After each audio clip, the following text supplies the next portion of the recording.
الحمد للہ رب العالمین والصلاة والسلام علی سید المرسلین اما بعد فاعوذ باللہ من الشیطان الرجیم بسم اللہ الرحمن الرحیم۔ پڑھیے الصلاة والسلام علیک یا رسول اللہ وعلی آلک واصحابک یا حبیب اللہ۔ الصلاة والسلام علیک یا نبی اللہ وعلی آلک واصحابک یا نور اللہ۔ درود پاک پڑھنے کے بے شمار فضائل و برکات ہیں۔ عام دنوں میں بھی درود پڑھنا بڑی برکتیں لاتا ہے، مگر سبحان اللہ جمعہ کے دن درود پاک پڑھنے کی کیا بات ہے۔ سرکار دو عالم صلی اللہ تعالیٰ علیہ وسلم فرماتے ہیں، جس کا مضمون ہے کہ جو کوئی شخص جمعہ کے دن 200 بار درود پاک پڑھے اس کے 200 برس کے گناہ معاف کر دیے جاتے ہیں۔ درود پاک پڑھنے میں وقت ہی کتنا لگتا ہے، کوشش کیا کریں زیادہ سے زیادہ درود پاک جمعہ کے دن بھی اور باقی دنوں میں بھی اپنا ورد درود پاک کا جاری رکھیں۔ مل کر محبت کے ساتھ بآواز بلند درود پاک پڑھ لیں۔ صلو علی الحبیب صلی اللہ تعالی علی محمد صلی اللہ علیہ وسلم۔ قرآن مجید فرقان حمید کے حوالے سے ہم کوشش کرتے ہیں کہ بیان میں قرآن پاک کی کچھ آیتوں کو شامل کیا جائے تاکہ نور قرآن بھی حاصل ہو، قرآن پاک کو پڑھنے اور سمجھنے کا ثواب بھی حاصل ہو۔ آج قرآن پاک کی وہ آیت ہم سنیں گے جس میں اللہ کریم نے مسلمانوں سے، مومنوں سے بات کی ہے، مومنوں سے خطاب فرمایا ہے۔ یہ میسج ڈائریکٹلی ایمان والوں کے لیے ہے۔ چنانچہ پارہ نمبر 4 سورہ آل عمران آیت نمبر 102 میں ہمارا رب ہم سے کیا فرما رہا ہے؟ یا ایھا الذین آمنوا اتقوا اللہ حق تقاتہ ولا تموتن الا وانتم مسلمون۔ بڑی شارٹ مختصر آیت مگر خوبصورت پیغام۔ ارشاد ہوتا ہے، اے ایمان والو اللہ سے ڈرو جیسا اس سے ڈرنے کا حق ہے۔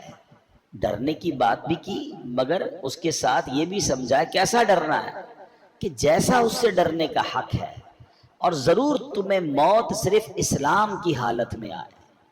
بڑی کمال کی بات ہوئی، اپنے آپ سے ڈرنے کا بھی رب فرما رہا ہے کیسا ڈرنا ہے جیسا اس کا حق ہے، اور پھر یہ بھی فرمایا کہ بغیر مسلمان نہ مر جانا، ایمان سلامت لے کر دنیا سے جانا۔ یعنی اس ایک آیت میں سبحان اللہ تقوی کا بھی بیان ہے، اللہ سے ڈرنے کا بھی بیان، اور ساتھ ایمان سلامت لے کر دنیا سے جانا ہے۔ اس کا مطلب ساری زندگی بھی اپنے ایمان کو سنبھالنا ہے، مرتے وقت بھی سنبھالنا ہے، اور انشاءاللہ قبر میں بھی لے کے جانا ہے۔ اب ذرا دو باتیں سمجھنی ہے کہ تقوی کس کو کہتے ہیں۔ اللہ سے ایسے ڈرو جیسا ڈرنے کا حق ہے۔ اس آیت میں یہ فرمایا حق کا تقاتہ، جیسا ڈرنے کا حق ہے۔ اس سے مراد یہ ہے کہ بقدر طاقت اللہ سے ڈرو، اور اس کی تفسیر ایک اور آیت میں ہو جاتی ہے۔ اللہ ایک اور جگہ ارشاد فرماتا ہے فاتقوا اللہ ما استطعتم، تو اللہ سے ڈرو جہاں تک تم سے ہو سکے۔ اور پھر دوسری بات، اسلام پر ہی تمہیں موت آئے۔ تو اب تقوی کا پہلے معنی سمجھ لیں۔ بار بار لفظ تقوی ہم سنتے ہیں، حدیثوں میں بھی سنتے ہیں، قرآن میں بھی پڑھا ہوگا، دعاؤں میں بھی ہم بات کرتے ہیں کہ یا اللہ ہمیں متقی بنا دے، تقوی عطا فرما۔ تقوی کا معنی کیا؟ کہ خدا سے ڈرنا، گناہوں سے بچنا، اور آخرت میں نقصان پہنچانے والی چیزوں سے احتراز کرنا، اپنے آپ کو سیکیور کرنا۔ اور حق کے تقوی کیا ہے؟ خدا کا ایسا ڈر ہو کہ اس کی نافرمانی سے ہمیں روک دے، اس کی نعمتوں کے لیے شکر کی طرف لے جائے، اعضاء کو گناہوں سے روک لے، ہمارے باڈی پارٹ گناہوں سے رک جائیں، دل میں حسد، کینہ، بغض، تکبر نہ آئے، بلکہ خلوت اور جلوت بھی پاک ہو جائے۔ ایک اور پرابلم بھی ہے، بعض اوقات ہم لوگوں سے ڈرتے ہیں، ہم بہت سارے گناہ اس لیے نہیں کرتے کہ کوئی دیکھ نہ لے۔ ٹھیک ہے، یہ بھی چلے ایک نعمت ہے کہ لوگوں کے خوف، ورنہ بے شرم تو ایسے بھی ہوتے جو لوگوں سے بھی نہیں ڈرتے، کہ لوگوں کے سامنے بہت ساری برائیاں کرتے میں بندہ ڈرتا ہے، رک جاتا ہے۔ لیکن مزہ یہ ہے اور اصل تقوی یہ ہے کہ میری خلوت بھی، جب مجھے دنیا میں کوئی نہ دیکھ رہا ہو، اس وقت بھی میں گناہ نہ کروں۔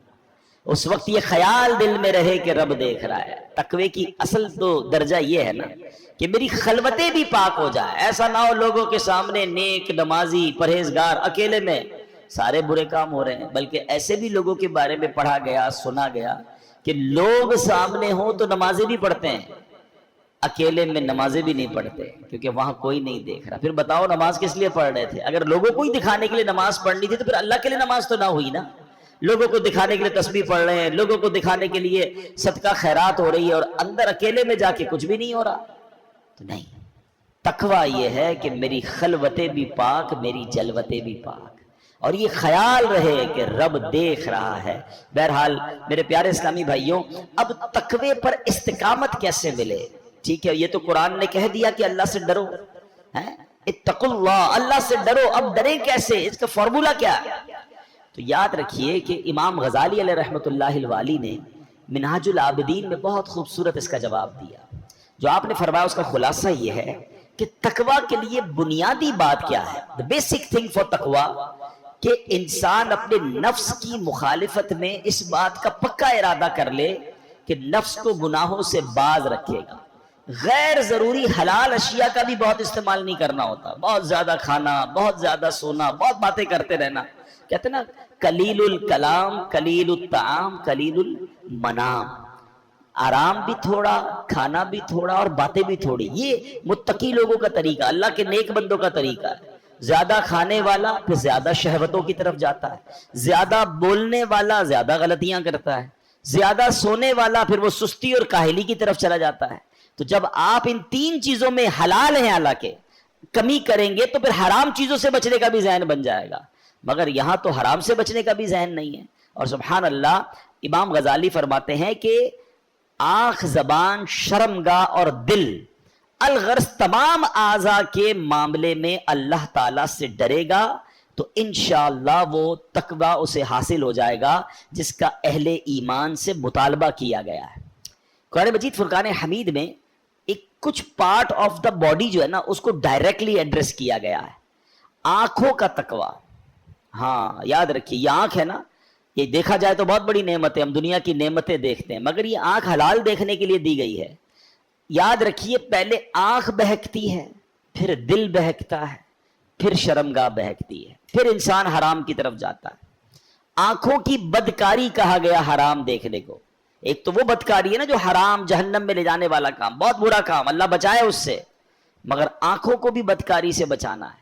قرآن کہتا ہے مسلمان مردوں کو حکم دو کہ اپنی نگاہیں کچھ نیچی رکھیں اور اپنی شرمگاہوں کی حفاظت کریں، یہ ان کے لیے زیادہ پاکیزہ ہے، بے شک اللہ ان کے کاموں سے خبردار ہے.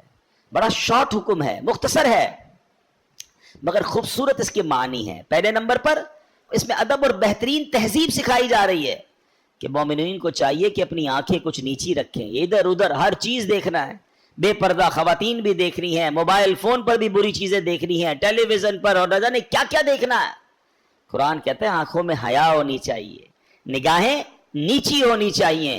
اور سبحان اللہ اس بات سے خبردار بھی کیا کہ یہ ستھرا ہے، نیکیوں کو بڑھانے والا اور زیادہ کرنے والا ہے. جو برے چیزیں دیکھتا ہے پھر اس کا دل نیکیوں میں نہیں لگ رہا ہوتا، اس کا دل پھر انہی خیالات میں گم رہتا ہے.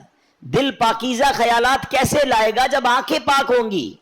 آنکھیں غلط دیکھ رہی ہیں، کان غلط سن رہے ہیں تو پھر دل و دماغ میں بھی وہی چل رہا ہوتا ہے. اگر آپ چاہتے ہیں کہ میرے دل و دماغ میں، مثال دیتا ہوں اس کو آپ اگزامپل کے طور پہ سمجھ لیں.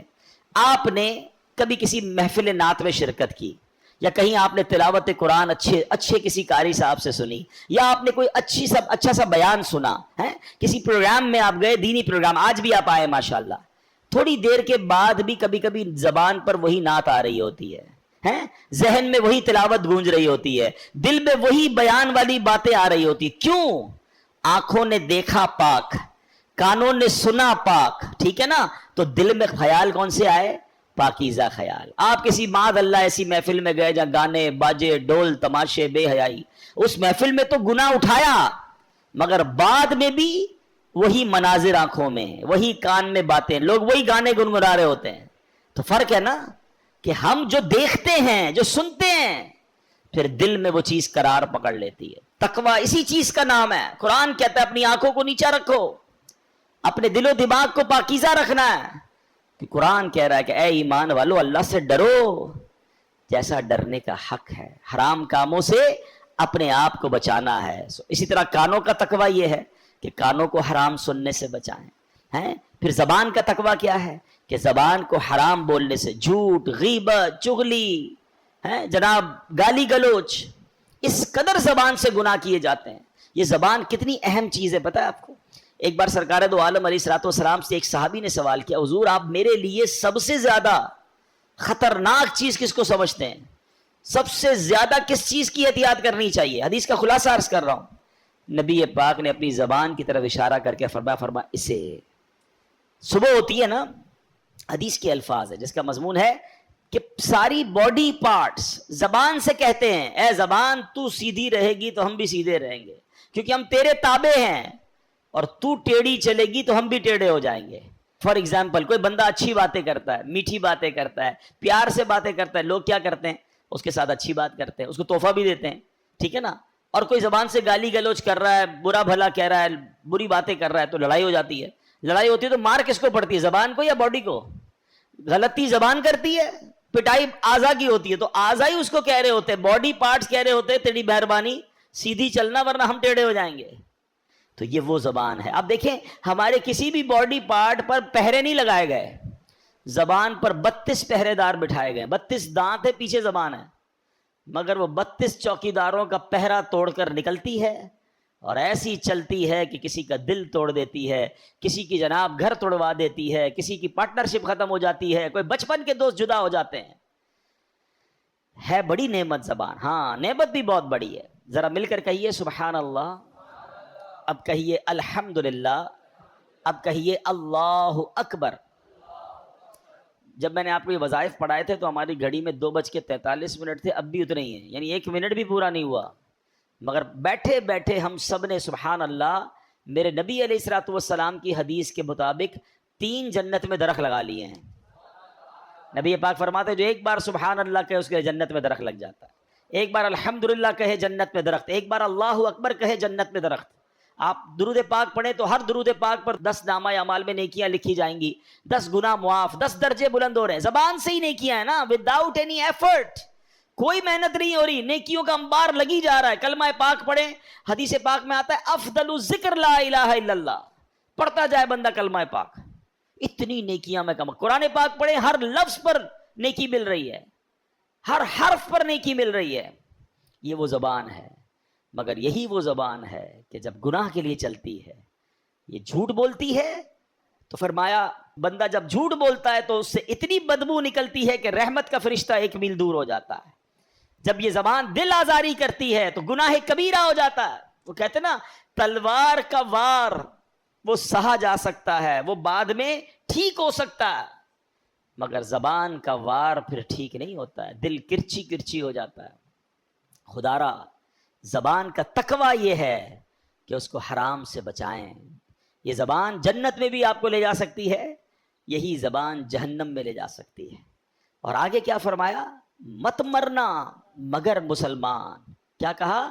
اے ایمان والو ولا تموتن الا وانتم مسلمون، مرنا نہیں، مرنا ہے تو پھر مسلمان مرنا ہے، ایمان کے ساتھ دنیا سے جانا ہے۔ سبحان اللہ، قرآن سمجھا رہا ہے کہ ایمان کی فکر کرو، ایمان سلامت لے کے جانا۔ اچھا یہاں بھی زبان کا بڑا کردار ہے۔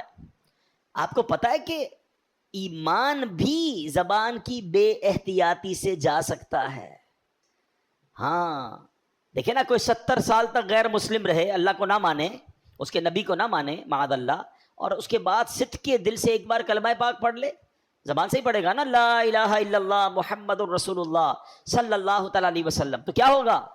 وہ کفر سے نکل کر مسلمان ایمان میں داخل ہو جائے گا اور اس کے پچھلے سارے گناہ معاف ہو جائیں گے۔ ہاں جب بندہ کلمہ پڑھتا ہے نا، کوئی مسلمان ہوتا ہے، کوئی ایسا مجھے سن رہا ہے جو اسلام قبول نہیں کیا، اس نے اسلام قبول کیجئے، یہ ایسی نعمت ہے کہ جیسے ہی آپ اسلام قبول کریں گے پچھلے سارے گناہ معاف ہو جائیں گے۔ یہ ہے زبان۔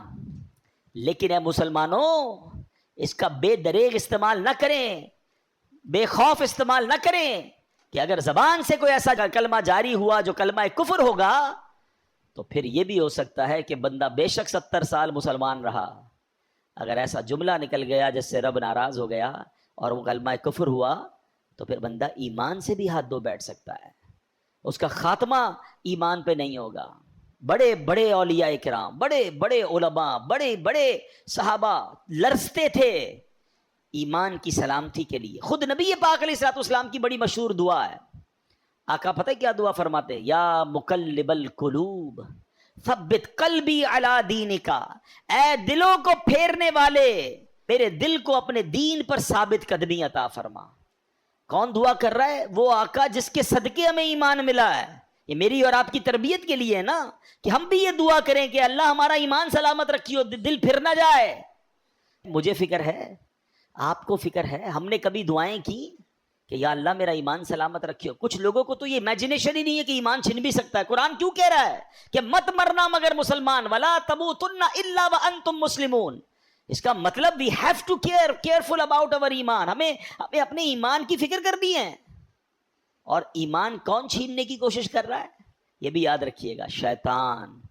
شیطان مردود ہوا ہے نا اللہ کی بارگاہ سے، وہ جہنم میں جانا ہے اس کو، تو وہ یہ چاہتا ہے میں اکیلا کیوں جاؤں، میں ان کو بھی لے کر جاؤں۔ تو اب کیا پلانز ہے شیطان کے، ہمیں پتہ ہی نہیں ہے، ہم سوچتے بھی نہیں ہیں، پوچھتے بھی نہیں ہیں۔ شیطان نے بڑے جال بہکے ہوئے ہیں، شیطان نے بڑے جس کو کہتے ہیں نا اٹیک کیے ہوئے مسلمانوں پر۔ اب وہ کیا کرتا ہے؟ کامیڈی کے ذریعے، چٹکلوں کے ذریعے، لطیفوں کے ذریعے۔ آپ دیکھیں کامیڈی شو میں کیا ہو رہا ہوتا ہے، کبھی جناب اللہ کا مذاق، کبھی فرشتوں کا مذاق، کبھی جنت دوزخ کا مذاق ہے، معاذ اللہ۔ تو یہ وہ انداز ہے کہ آپ کو پتہ بھی نہیں چلے گا اور آپ ہنس رہے ہیں، کھیل رہے ہیں، وہی باتیں ریپیٹ کر رہے ہیں، اور ایمان سے ہاتھ، کیونکہ ہم مسلمان ہیں، ہماری کوئی باؤنڈری ہے، ہم کچھ باتیں نہیں کر سکتے۔ ہم اللہ معاذ اللہ، اللہ رسول یا اللہ کی کتابوں یا فرشتوں جنت دوزخ کا کوئی مذاق اڑائے گا تو کیسے مسلمان رہے گا؟ یہ ہمارے بیسک عقائد ہیں، لیکن اس کی تعلیم ہونی چاہیے کہ میں کہاں تک بول سکتا ہوں، کہاں مجھے احتیاط کرنی ہے۔ آپ نے سنا ہوگا دعوت اسلامی کے ماحول میں مدنی چینل پر ایک بڑا خوبصورت نعرہ لگایا جاتا ہے، پہلے تولو بعد میں بولو۔ یہ بولنے سے پہلے احتیاط تو کرو یار، ہیں؟ اچھا دنیا میں بھی اصول ہوتا ہے، آپ کسی ملک میں ہر ادارے کے بارے میں بات نہیں کر سکتے، ہر شخصیت کے بارے میں بات نہیں کر سکتے، آپ پر کیس بن جاتا ہے کہ بھائی آپ نے اس کے بارے میں کیسے بات کی، آپ کو اختیار ہی نہیں ہے۔ تو جب ممالک کے کچھ شخصیات یا کچھ اداروں پر بات کرنا منع ہو سکتا ہے، تو ہم نے ایمان قبول کیا ہے تو اللہ پر، اللہ کے رسولوں پر، فرشتوں پر، اور جو بھی ہمارے بیسکس ہیں ہم اس پر بات نہیں کر سکتے۔ معاذ اللہ اس کے اگینسٹ یا اس کی مذاق یا اس کی توہین کی بات نہیں ہو سکتی۔ شیطان نے ایک اور کیا وار کیا مسلمانوں پر؟ گانے، فلمی گانوں میں کفریہ باتیں ڈال دی ہیں۔ کبھی کہہ رہا ہے سجدہ کرنا ہے، پوجا کرنی، پتہ نہیں کیا کیا فلمی گانے ایسے آ گئے، بتاتے ہیں لوگ کہ اس کے اندر، اور بچے گا رہے ہیں، نوجوان لڑکے لڑکیاں مزے لے لے کے گا رہے ہیں، سن رہے ہیں ان گانوں کو۔ معاذ اللہ، یہی تو شیطان کی ٹریپ ہے، کسی طرح مسلمان ایسی بات کہے کہ وہ ایمان سے خارج ہو جائے۔ اچھا یہ تو چلے کہنا ہے نا، اب تو باقاعدہ سوشل میڈیا پر اور پھر جناب میڈیا پر آ کر کچھ لوگ اسلام کی انٹرپریٹیشن ہی ایسی کر رہے ہیں، قرآن و حدیث ہی ایسے بیان کر رہے ہیں کہ لوگ جناب ان کی باتیں سن سن کر پریشان بھی ہو رہے ہیں، فالو بھی کر رہے ہیں۔ ایسے بھی لوگ آگے جو اللہ سے دور، نبیوں سے دور، اولیاء صحابہ سے دور کرنے کی باتیں کر رہے ہیں، کہتے کیا ضرورت ہے علماء کرام کی، کیا ضرورت ہے اولیاء کرام کی باتیں سننے کی۔ اے پاک و ہند والوں مجھے ایک بات بتاؤ، ہم تک ایمان پہنچا کیسے ہے؟ یہ احسان ہے صحابہ کرام کا، پھر اولیاء کرام کا جو یہاں آئے اور جنہوں نے ہم سب کو مسلمان کیا، اور جناب آج کروڑوں مسلمان ہیں، اور وہ کہتے ہیں ان کی بات ہی نہ سنو، ان سے فائدہ ہی کوئی نہیں ہوتا، اور لوگ سن رہے ہیں ان کو۔ طریقہ کیا ہے؟ طریقہ واردات سمجھو۔ پہلے کسی طرح امت کو علماء کرام سے بدزن کر کے دور کر دیا جائے کہ یہ مسجدوں میں جا کر کوئی بیان نہ سنے، کسی عالم دین کی بات نہ سنے، پہلے اس سے دور ہو جائیں، پھر یہ اولیاء کرام کا احسان ماننا چھوڑ دیں، پھر یہ صحابہ کرام سے دور ہو جائیں، آہستہ آہستہ اسلام سے ہی دور ہو جائیں۔ آہستہ آہستہ کاٹا جاتا ہے نا رسی کو، یہ پلان ہے، یہ سمجھیے گا، یہ باقاعدہ یوں سمجھیے شیطان نے پلانٹ کیے ہوئے لوگ۔ لیکن ہمیں بھی شوق ہے سب کی سننی ہے، نہ کرے ایسا۔ سننی اس کی ہے جس نے اللہ رسول کی سنی ہے، جس کے دل میں عشق رسول ہے، جس کا ایمان مضبوط ہے، جو کوالیفائڈ عالم دین یا مفتیان کرام ہے۔ بھائی ہم اپنی بلڈنگ جو ہے کسی موچی سے تو نہیں بنواتے نا، ہم بلڈر سے بنواتے ہیں۔ ہم اپنا علاج کسی کسائی سے نہیں، ڈاکٹر سے کرواتے ہیں، جس کا جو کام کا ایکسپرٹ اس سے کرواتے ہیں۔ تو دین سیکھنا ہے تو جو دین سکھانے میں ایکسپرٹ ہیں، جنہوں نے یہ علم حاصل کیا ہے، ان سے سیکھیں اور اپنے ایمان کی فکر کیجئے۔ ورنہ بہت طریقوں سے ایمان، اب معاذ اللہ کئی ملکوں کے ویزا لینے کے لیے، کہنے میں مزہ نہیں آ رہا مگر چونکہ یہ بات بتانی ہوتی ہے کہ باقاعدہ ان ملکوں کے ویزا کے لیے لکھ دیتے ہیں معاذ اللہ کہ میں قادیانی ہوں، کہ پتہ چلا ویزا مل جائے گا، اپنا ایمان بیچ دیا۔ مرنا نہیں ہے، قیامت کے دن نبی پاک کو منہ نہیں دکھانا، کیا ختم نبوت پر تمہارا عقیدہ نہیں ہے؟ یاد رکھیے ایمان اتنی نازک چیز ہے کہ اگر کوئی یہ ارادہ کرے نا کہ میں کافر ہو جاؤں گا، وہ بے شک ہو نہ ہو وہ ہو جائے گا، اس کو پھر کلمہ پڑھنا پڑے گا، پھر تجدید ایمان کرنا پڑے گا، یہ تصور بھی نہیں کر سکتے ہم۔ دعا کرو کہ اللہ کبھی ایک سیکنڈ کے کروڑویں حصے کے لیے بھی ہمارا ایمان ہم سے جدا نہ ہو اور ہم ایمان سلامت لے کر اپنی قبر میں جائیں، کیونکہ یاد رکھیے گا ایمان پاسپورٹ کی حیثیت رکھتا ہے۔ اگر آپ کے پاس ایمان ہی نہیں نا تو ساری نمازیں، روزے، حج، عمرے، سخاوتیں، زکوٰۃ سب زیرو ہو جائے گا۔ اگر ایمان ہے تو پھر انشاءاللہ آگے سارے معاملات آسان ہو جائیں گے۔ قرآن کہہ رہا ہے نا، میں نے آج آپ کو قرآن کی آیت پڑھ کے سنائی ہے، کیا ایمان والو نہیں مرنا مگر مسلمان، یعنی اپنا ایمان سلامت لے کر جانا ہے۔ تو آج قرآن پاک کی ان مبارک آیتوں میں ہمیں دو میسج ملے ہیں کہ اللہ سے ڈرنا ہے جیسا ڈرنے کا حق ہے، اور اپنا ایمان سلامت رکھنے کی فکر کرنی ہے۔ اور یہ اس کو آرڈنری نہ لیں، میں نے آپ کو ولیوں کے واقعات سنائے نا، ایک آخری حدیث سنا دیتا ہوں۔ سرکار دو عالم علیہ السلام فرماتے ہیں، جس کا مضمون ہے کہ اولاد آدم 4 کیٹیگریز پر پیدا کی گئی ہے۔ کچھ لوگ مسلمان گھرانے میں پیدا ہوئے، مسلمانوں والی زندگی گزاری اور ان کا انتقال بھی اسلام پر ہوتا ہے۔ ہم اللہ سے دعا کرتے ہیں یا اللہ ہمیں اس کیٹیگری میں شامل رکھنا، کیونکہ اللہ نے ہمیں مسلمان ماں باپ عطا کیے، مسلمان گھرانے میں پیدا ہوئے، لائف بھی مسلمانوں والی گزر رہی ہے، اللہ ایمان والی موت نصیب فرمائے۔ نبی پاک فرماتے ہیں دوسری کیٹیگری وہ ہے کہ کچھ لوگ غیر مسلموں کے گھر میں پیدا ہوتے ہیں، ساری زندگی کفر والی گزارتے ہیں، اور ان کا جو مرتے بھی ہیں تو وہ بے ایمانی پر، کفر پر مرتے ہیں۔ ایسے کروڑوں اربوں لوگ ہیں دنیا میں جو مختلف مذاہب پر زندگی گزارتے ہیں، اسی میں مر جاتے ہیں۔ تیسری کیٹیگری نبی پاک نے فرمایا کچھ لوگ وہ ہوتے ہیں جو کفر گھرانے میں پیدا ہوتے ہیں، غیر مسلموں کے یہاں پیدا ہوتے ہیں، کفر والی زندگی گزارتے ہیں، مگر ان کا خاتمہ ایمان پر ہوتا ہے۔ اور یہ ہو رہا ہے دنیا میں، بڑی تیزی سے اسلام پھیل رہا ہے۔ تو یہ وہی لوگ ہیں نا جو غیر مسلم تھے، مسلمان ہوئے، اور انشاءاللہ اسلام پر ان کا خاتمہ ہوگا، بڑی اچھی بات ہے۔ مگر چوتھی کیٹیگری جو نبی پاک نے فرمائی نا، وہ بڑی ڈرنے والی ہے، سمجھنے والی ہے۔ آقا علیہ السلام فرماتے کچھ لوگ وہ ہوتے ہیں جو مسلمان گھرانے میں پیدا ہوتے ہیں، اسلام والی زندگی گزارتے ہیں، مگر ان کا خاتمہ کفر پر ہوتا ہے۔ یہ سمجھنا بہت ضروری ہے کہ ہمیں اس بات کی ٹینشن، فکر لینی ہے، دعائیں کرنی ہے، بری صحبتوں سے بچنا ہے۔ اچھا صرف ایسا نہیں ہے کہ یہ کفریاں باتیں کہنے سے ہی ایمان چلا جا سکتا ہے، اور بھی بہت سارے اسباب لکھے علماء نے۔ ایک اور سبب یہ لکھا، بری گیدرنگز، برے دوست، بری صحبتیں، گناہوں کی عادتیں، روز گناہ کر رہا ہے، روز گناہ کر رہا ہے۔